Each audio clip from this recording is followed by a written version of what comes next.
weight? How do you lose weight? The eternal, it always goes on and on and on all things. Or how do you keep the weight off if you Yeah. lost it? Yeah, so it is. That's the biggest trick.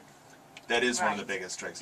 Actually, one of the people that we've really gotten excited about at Brighter Day, and I've been listening and studying him quite a bit now, and he does an incredible podcast. I listen to a guy named Byron Richards, and he does a weekly wellness update podcast that is quite amazing. He's an amazing nutritionist and has done a tremendous amount of studies on weight loss, and especially looking at hormonal signaling in the body and what really goes on between two major hormones.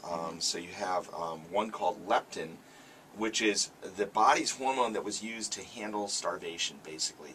Looking at how, it looks at how we're hardwired, you know, our genes, the way we are, the way we've had to survive in the world for the last umpteenth million years.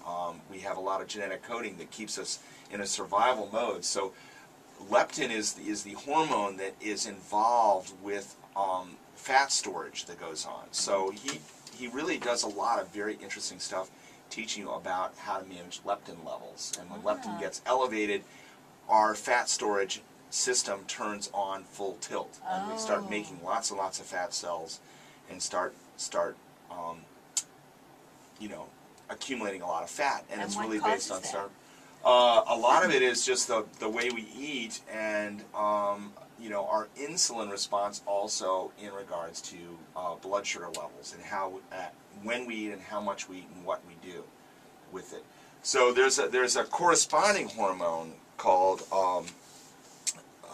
what is it called? It's called It's like adenoleptin. It's got a funny name on it. I have it right here if I can find it. But anyway, it's involved in actually increasing the body to burn fat, and so a lot of what you're doing is you're doing a lot of manipulation in the way your diet works. But there's some simple rules that we can just get right to that really make a significant impact if you want to have long-term weight loss. What are those? That's one. Number one is actually you want to make sure you're getting a minimum amount of calories. Yeah. So it's like for women, you want to get 1,200 calories minimum, and for men, you want to get 1,600 calories minimum. And that's the reason is because our body is so programmed for starvation, the things going on, that as soon as our calorie content drops below a certain level, the whole metabolic system slows down and says, oh my gosh, starvation's coming, we've got to pack on fat. Oh, wow. So people who do these super low calorie diets are really creating a really bad situation. So it has a lot to do with insulin and blood sugar levels. So one of the real critical things to do, and I've talked about this before, but you can't overemphasize it, is really how you start your breakfast.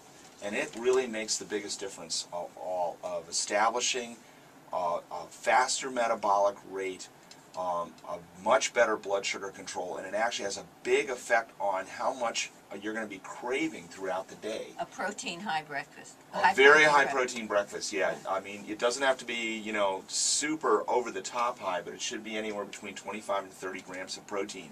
And what I did today for myself again is I did 3 eggs. Right. Period. That was it. Right. And the carbs will make you crave more carbs. The carbs make you crave, but the key to when you're starting the day out is you end up with this very stable blood sugar level that carries you through the morning. You find then you don't even want to think about eating until between almost 1 o'clock in the afternoon, and you've had no craving for any kind of snacks or anything in between. Number 2 is it actually cranks up the metabolic rate to the level of a person who's done a 2 to 3 mile jog. Just by eating protein. You're burning that many more calories by starting your day off correct. Okay, so we have minimum amount of calories, high protein breakfast, and you said there were several others. Yeah, I mean there are several other kind of rules that really make a difference on what you're doing. So the other big rule is you want to get your protein kind of more loaded for breakfast and lunch. That's when you want to have more focus for that. Actually at supper time you still want some protein, but not as much, and usually that's when we all go after our, you know, come home, have the steak, have the, you know, the bigger thing, because, you know, it's also a ritual sitting around with your family